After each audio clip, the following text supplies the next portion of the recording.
फिर से स्वागत है आपका इंडिया न्यूज में। मैं नूर आलम। जैसा कि आप लोगों ने इससे पहले हमारा वीडियो देखा था, 2 वीडियो हम लोगों ने Waqf board and Waqf property amendment act को लेकर के बनाया था। आज हमारा ये तीसरा वीडियो है। मैं तमाम अपने व्यूअर्स जो पहली बार देख रहे हैं या इससे पहले भी देखे हैं, उनको गुजारिश करूंगा कि आप ये पूरा वीडियो देखें और वक्फ बोर्ड कब बना, कब कब अमेंडमेंट हुई, किन किस सरकार में हुई और किन किन मुद्दों को लेकर के हुई, ये सारे डिटेल इस वीडियो में हम आपको बताएंगे। तो आपको मैं बता दूं कि सबसे पहले जो एक्ट बना था आजादी के बाद जब काम चल रहे थे 1952 यानी 1952 में जब पंडित जवाहरलाल नेहरू देश के प्रधानमंत्री थे, उस वक्त एक्ट बना था जब वक्फ प्रॉपर्टीज बहुत सारी होने लगी और बहुत से लोगों ने, मुस्लिम समुदाय के लोगों ने अल्लाह के राह पे अपने प्रॉपर्टी डोनेट किया। तो उसको मैनेज करने के लिए, उसको देख रेख करने के लिए पंडित जवाहरलाल नेहरू ने वक्फ एक्ट बनाया। उसके बाद वक्फ बोर्ड की स्थापना हुई। जैसा कि इससे पहले हम लोगों ने बताया था कि टोटल 32 बोर्ड है। एक सेंट्रल बोर्ड है जो दिल्ली में है, उसके बाद हर एक स्टेट में एक बोर्ड होता है जो वक्फ बोर्ड अपने अपने स्टेट के वक्फ प्रॉपर्टी को मैनेज करता है। ये वक्फ बोर्ड में जो पहली बार अमेंडमेंट की गई थी बिल में 1984 ईस्वी में की गई थी। उस वक्त देश की जो प्रधानमंत्री इंदिरा गांधी जी थी, उस वक्त जो जरूरत पड़ा, इंदिरा गांधी को लगा कि इस तरह की जरूरत होनी चाहिए, तो उस वक्त ये बिल पास किया गया था। आपको बता दें पहली बार जो संशोधन किया गया था 1984 ईस्वी में, वो वक्फ बोर्ड को दरपेश क्या आया, बाज इंतजामी ऑपरेशनल चैलेंजेस से निपटने के लिए एक्ट में तरमीम किया गया, ताकि बहुत सारे प्रॉब्लम्स हो रहे थे, बहुत से जब काम करने के दौरान बहुत सी कठिनाइयों का सामना करना पड़ा था वक्फ बोर्ड को। तो उन सब को देखते हुए चैलेंजेस को खत्म करने के लिए इसमें अमेंडमेंट की गई थी 1984 ईस्वी में। उसके बाद दूसरी जो अमेंडमेंट की गई थी 1995 ईस्वी में की गई थी, जब पीवी नरसिम्हा राव देश के प्रधानमंत्री थे। उस वक्त जो वक्फ बोर्ड का था उसको इख्तियार को और बढ़ाना था। जैसे कि आबादी बढ़ती गई, लोग अपने अपने प्रॉपर्टी को और भी अल्लाह के राह पे डोनेट करते गए, वक्फ बोर्ड का प्रॉपर्टी दिन ब दिन बढ़ते गया। तो वक्फ बोर्ड के और भी पावर को, इख्तियार को बढ़ाने के लिए, वक्फ प्रॉपर्टी को सही तरीके से मैनेज करने के लिए ये तरमीम किया गया था बिल में, मतलब अमेंडमेंट की गई थी। दूसरी बार 1995 ईस्वी में अमेंडमेंट की गई थी पीवी नरसिम्हा राव जी के सरकार के दौरान। तीसरी बार जब अमेंडमेंट किया गया था वक्फ प्रॉपर्टी एक्ट में, उस वक्त देश के प्रधानमंत्री मनमोहन सिंह जी थे।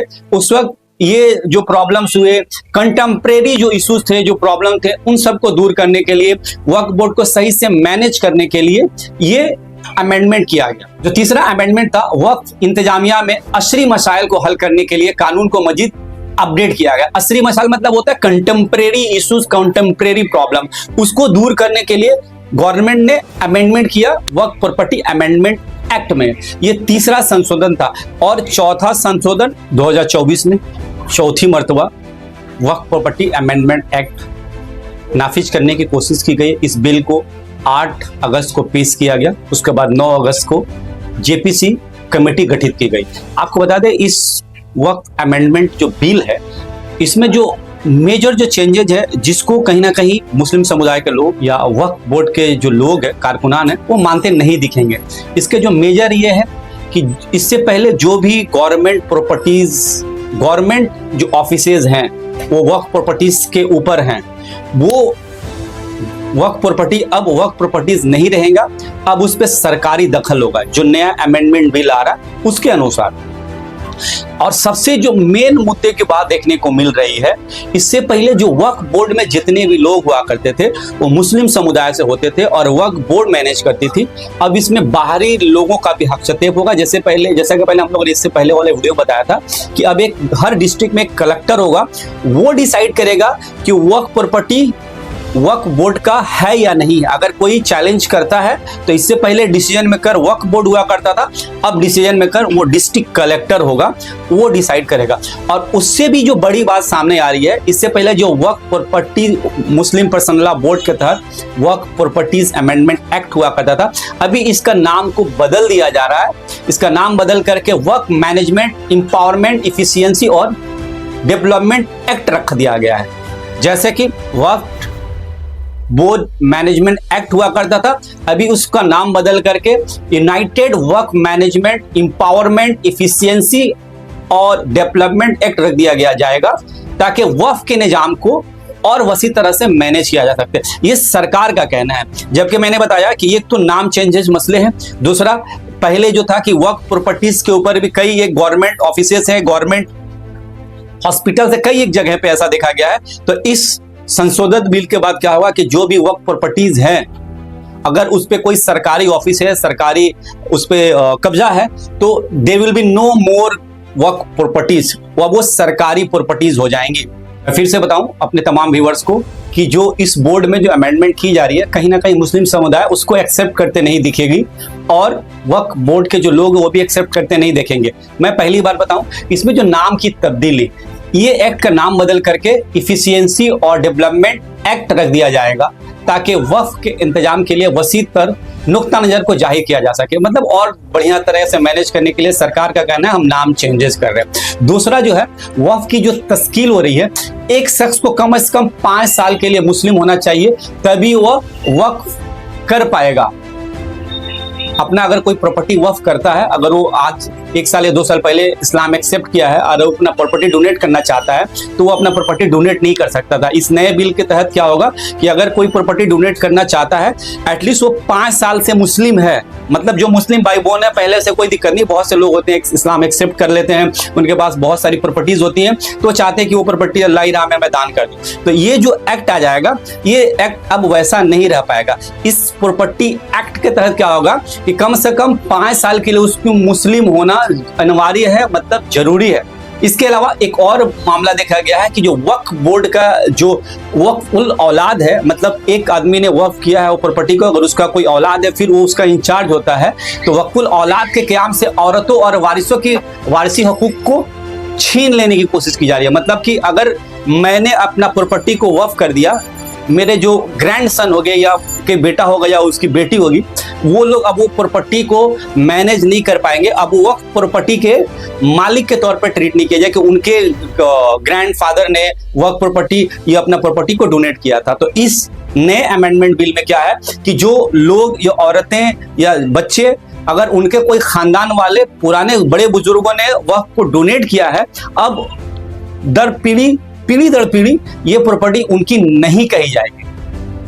और तीसरा जो मैंने मेन मुद्दा बताया कि हुकूमत की मिल्कियत वाली जितनी भी जायदाद है, जो पहले वक्फ के तौर पर तस्लीम की जाती थी, तो वक्फ के तौर पर एक्सेप्ट किया जाता था, अब वो वक्फ नहीं समझी जाएगी। मिल्कियत से मुतालिक तनाजात को कलेक्टर हल करेंगे। मतलब कि जैसा कि मैंने बताया कि अब जो भी प्रॉपर्टी के जो प्रॉब्लम्स होंगे, अब डिस्ट्रिक्ट कलेक्टर तय करेगा कि वो प्रॉपर्टी सरकार को बिलोंग करती है या वक्फ बोर्ड को बिलोंग करती है। और वो जो कलेक्टर होगा अपने स्टेट गवर्नमेंट को अपना रिपोर्ट सबमिट करेगा कि ये प्रॉपर्टी वक्फ बोर्ड की है या सरकारी मिल्कियत है या किसी थर्ड पार्टी की है। इससे पहले कोई भी प्रॉपर्टी जो हुआ करती थी, तो वक्फ बोर्ड बोलता था ये मेरी प्रॉपर्टी है, वो अनाउंस करता था कि ये मेरी प्रॉपर्टी है, ये मेरा वक्फ किया हुआ प्रॉपर्टी है, ये मेरी मिल्कियत है।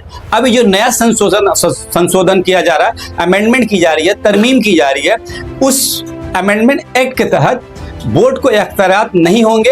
अब वो किसी जायदाद को वक्फ करार देने के इख्तियार नहीं रखेगा। अब ये जो जिम्मेदारी होगी सरकारी अफसरान, यानी जो डिस्ट्रिक्ट मजिस्ट्रेट होंगे, जो कलेक्टर होंगे, वो उसकी देख रेख करेंगे। अब वो तय करेंगे कि ये प्रॉपर्टी गवर्नमेंट की है या वक्फ बोर्ड की। इससे पहले जो भी प्रॉपर्टी हुआ करती थी, रजिस्ट्रेशन वगैरह हुआ करता था, वो वक्फ बोर्ड में हुआ करता था। अब जितने भी वक्फ प्रॉपर्टी की जांच के लिए जो रजिस्ट्रेशन करना होगा, वो कलेक्टर ऑफिस में किए जाएंगे और कलेक्टर ऑफिस का ही कोई व्यक्ति उसका सर्वे करेगा। इससे पहले जो वक्फ बोर्ड के लोग हुआ करते थे, वो सर्वे करते थे। अब सर्वे आजाद कमिश्नरों के बजाय कलेक्टर के जरिए करवाए जाएंगे। मतलब इसमें भी जो सर्वे रजिस्ट्रेशन, इसमें भी डिस्ट्रिक्ट कलेक्टर का हस्तक्षेप होगा, वक्फ बोर्ड इसमें काम नहीं करेगा। इससे पहले जो भी वक्फ टर्मिनल जो बोर्ड था, कोई भी वक्फ प्रॉपर्टी से रिलेटेड कोई भी अगर कंप्लेन करता था, तो वक्फ टर्मिनल जो बोर्ड है, वक्फ टर्मिनल है, वो उसकी देख रेख करता था। उसके जो मुंतजमीन है वो उसकी छानबीन करते थे और उसमें केस दर्ज किया जाता था, उस पर एक चर्चा होती थी। लेकिन जब वक्फ टर्मिनल को तस्कील में भी तरमीम कर दी गई है और यहाँ पे क्या गया है कि उस वक्त टर्मिनल में अब एक एक्स जज, रिटायर्ड जज होंगे और एक गवर्नमेंट के आला अफसरान होंगे जो वक्त टर्मिनल का हिस्सा होंगे। इससे पहले वक्त टर्मिनल के जो हिस्सा थे सिर्फ वक्फ बोर्ड के लोग हुआ करते थे, मुस्लिम समुदाय के लोग हुआ करते थे। अभी वक्त टर्मिनल में एक एक्स जज होंगे और एक जो भी स्टेट गवर्नमेंट है उसके आला अफसरान होंगे, वो उस टर्मिनल का फैसला करेंगे और इसके खिलाफ हाई कोर्ट में भी जाया जा सकता है। जैसे कि कोई भी वक्फ प्रॉपर्टी का मामला अगर होता था, कोई भी कंप्लेनर कंप्लेन करता था तो वो कंप्लेन वक्फ टर्मिनल में ही चलता था और वहां से संशोधन हुआ करता था। अभी क्या है, वक्फ टर्मिनल में चलेगा, वक्फ टर्मिनल में भी 2 एक्स्ट्रा लोग आ रहे हैं, एक एक्स जज आ रहे हैं, दूसरा सरकारी अफसर जो स्टेट गवर्नमेंट का रहेगा, सीनियर अफसर, वो उस वक्फ टर्मिनल में रहेगा। उसके बाद अगर ये मामला सोल्व नहीं होता है तो हाई कोर्ट में भी पेशी की जा सकती है। ये जो एक मेजर छठा जो अमेंडमेंट है या तरमीम बोले, ये कहीं ना कहीं बहुत ज्यादा वक्फ बोर्ड या वक्फ बोर्ड वाले इसको एक्सेप्ट करते नहीं दिखेंगे। जैसा कि मैंने पहले बताया था, ये 7वां जो संशोधन किया गया है, इससे पहले वक्फ बोर्ड में जो भी लोग हुआ करते थे मुस्लिम समुदाय के लोग हुआ करते थे, वक्फ टर्मिनल में जो भी लोग हुआ करते थे मुस्लिम समुदाय के लोग हुआ करते थे। अब इस टर्मिनल, इस बोर्ड में 2 एक्स्ट्रा व्यक्ति को, माने गैर मुस्लिम को भी आने की इजाजत देता है। एक जो एक्स जज होगा और दूसरा सीनियर कोई गवर्नमेंट ऑफिसर होगा स्टेट गवर्नमेंट का, मतलब 2 बाहरी व्यक्ति को इनरोल करने का परमिशन देता है ये एक्ट। तो बिल अमेंडमेंट ला रही है मोदी सरकार। इनका कहना है कि वक्फ बोर्ड वक्फ प्रॉपर्टी का सही इस्तेमाल नहीं करती है, खासकर जो गवर्नमेंट प्रॉपर्टीज है उसका सही इस्तेमाल नहीं करती है, उससे सही इस्तेमाल करने से ज्यादा प्रॉफिट जनरेट होगा। इसलिए हम लोग इस बिल में अमेंडमेंट ला रहे हैं ताकि वक्फ प्रॉपर्टी का सही से इस्तेमाल किया जा सके।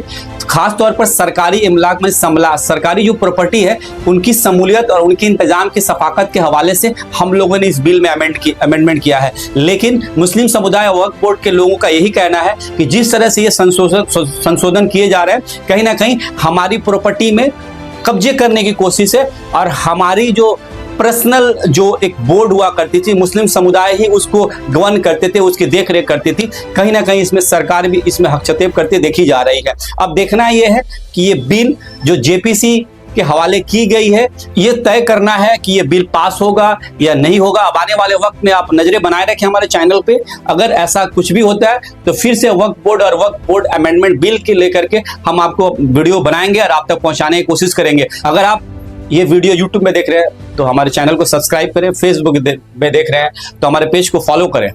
और मैं अपने तमाम व्यूअर से फिर को शुक्रिया अदा करूंगा, आप हमारे साथ बने रहते हैं। अगर आपको हमारी वीडियो अच्छी लगे तो लाइक करें, कमेंट करें, शेयर करें ताकि ये इन्फॉर्मेशन ज़्यादा से ज़्यादा लोगों तक पहुंचे। अगर ज़रूरत पड़ी, ऐसा फिर से संशोधन आता है या बिल एक्सेप्ट होता है या कुछ ज़रूरत पड़ती है तो फिर से इस मुद्दे पर हम लोग वीडियो बनाएंगे और आप तक पहुँचाने की कोशिश करेंगे। तब तक आप हमारे साथ बने रहने के लिए बहुत बहुत धन्यवाद।